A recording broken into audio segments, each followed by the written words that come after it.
Hey, good evening, folks.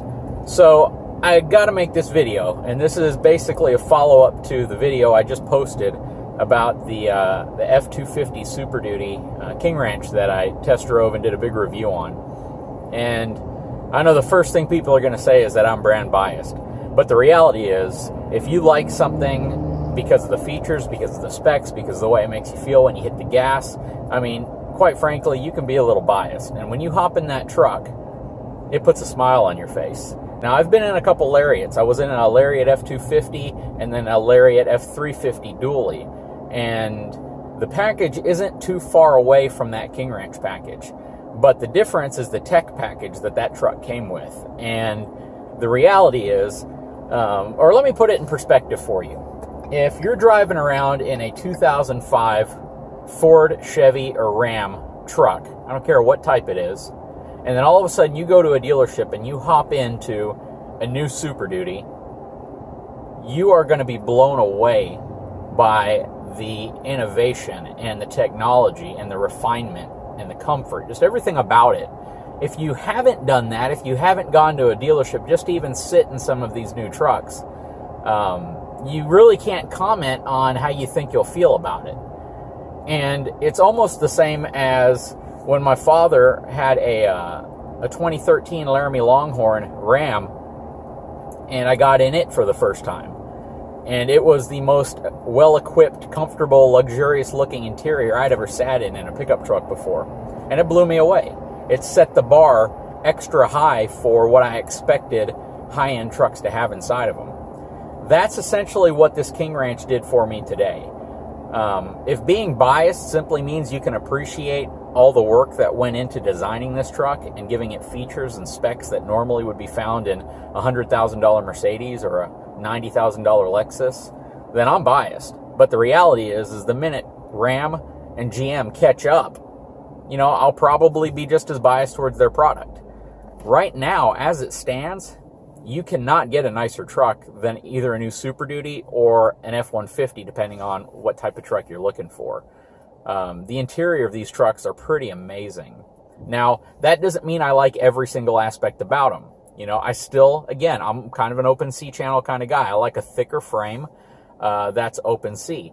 That being said, I can truly appreciate the refinement that goes into these boxed frames. But again, I'm driving around in these dealer trucks that are essentially set up empty, that don't have any weight in the back. I'm not towing a fifth wheel. I'm not going over uneven conditions.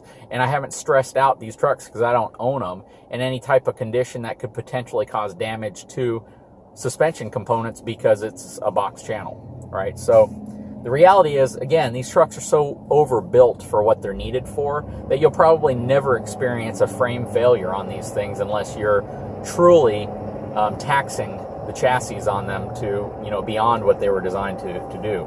That being said, I've been in all these trucks. I've been in all the half tons, I've been in all the 3/4 tons, and I've been in all the dualies. And I've test driven them all. The only one I have not test driven yet is a GMC or Chevy dually pickup truck. But I can't imagine that it's going to be that far different from the 2500 Silverado or SLT that I've driven.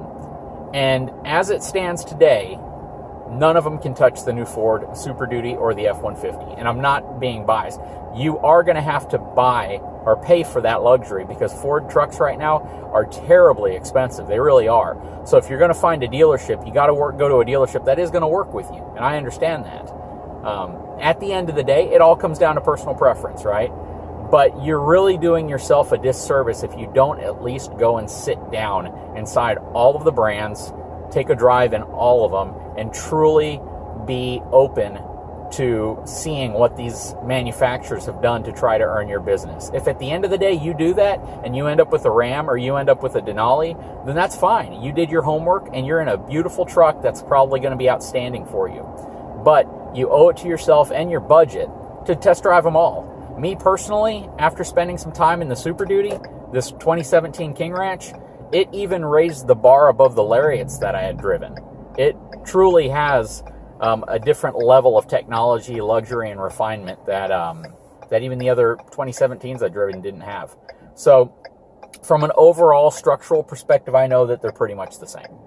However, from just some of the luxury features that they put in these things, some of the different things that they've done to improve how the truck drives and handles. Yeah, these trucks are pretty amazing now.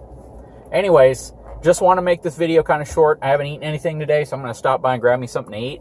If you like my channel, if you like my videos, hopefully you think I'm somewhat unbiased. I know that I drive a Ford and I tend to talk highly about Fords, but if you see my other videos, you'll see that I kind of talk highly about all the trucks, and I point out the pros and the cons, and I want you all at the end of the day to make an educated decision based on my review as well as other reviews that are out there.